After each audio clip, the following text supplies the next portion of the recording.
even on October 15, 2019, that's our job. You have people to go to. You have people out there that's lost. And you can look at the Old Testament and see how all of the Old Testament prophecies was fulfilled and how God is keeping his promise. He's staying on his plan and he has a purpose. We just have to get on his plan. Huh? I mean, you can't have your own plan. There's only one quarterback. They call the plays. And that's God. But if you want to know his plan, you got to break the huddle. The quarterback is going to call us into a huddle. We're in a huddle right now. We're discussing God's plan, ain't we? But as long as we're in this huddle, you can't do nothing from the huddle. Just gather around. Let's huddle up. As long as we're in the huddle, ain't nobody gonna score no touchdown. And the main point of the game is to take the ball from the line of scrimmage over there to the goal line so that somebody can score a touchdown. That's the main issue that we have. But you got to get in the huddle to get the plays. And when you get in the huddle to get the plays, you can't stay in the huddle, because if you stay in the huddle, nobody will ever score a touchdown. And that's right now. You can see where the church is still in the huddle, Chauncey. I mean, ain't nobody running the ball. You're in a huddle. And you can't even pass the ball from the huddle. Y'all watch football. Y'all know that. When you're in a huddle, you're in a huddle.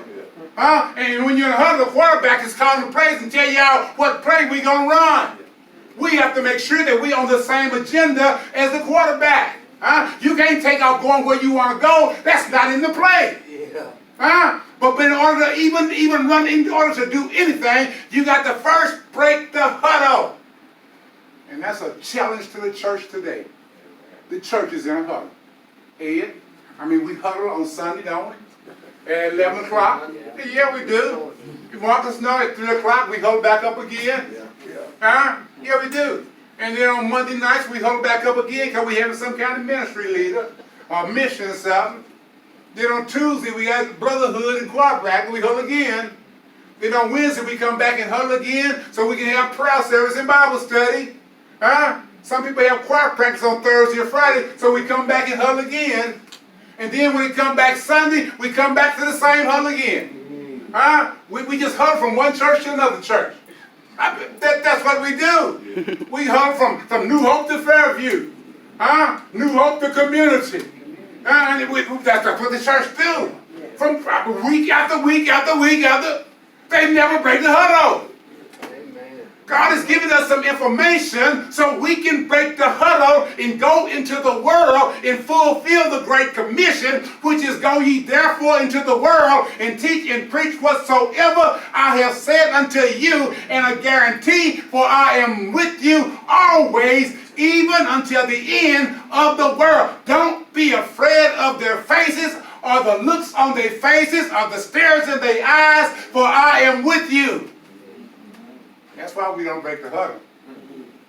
Sometimes we don't want to go out there around them wolves. We think they gonna eat us up, yo. You better know God's word when you go out in the world among the wolves. Else, he'll run you back home. Heard somebody say the little dogs can't run with the big dogs. If you're a little dog, you better stay on the porch. Go out there and get up. Go out there and get up. Amen. Amen.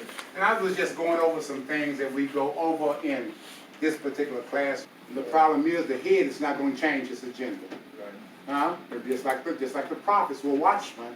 Okay? The head is not going to change its agenda and say, well, Marcus got a son and Reverend Robinson got a daughter, and it's okay for them to shack since their mom and daddy's Christians. God ain't going to change this agenda.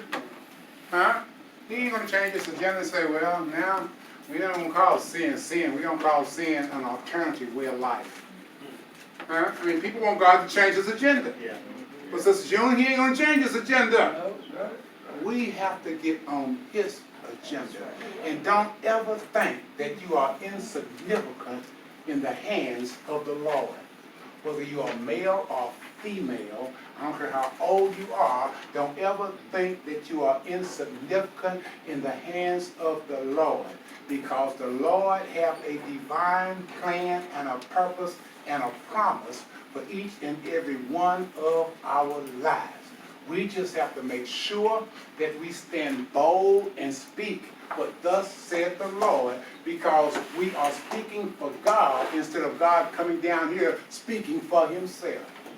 That's a profound statement.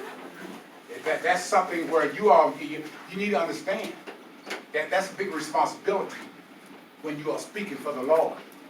It ain't like I told you to go do something. When you're speaking for the Lord, that is an awesome responsibility. And it's a divine privilege. If he thought enough about you to give you some authority and give you some commission and say, here, son, here, go down there and tell them that your daddy sent you. And you tell them your daddy sent you, and they say, well, what do you want? Whatever you need, you can have it, you can have it.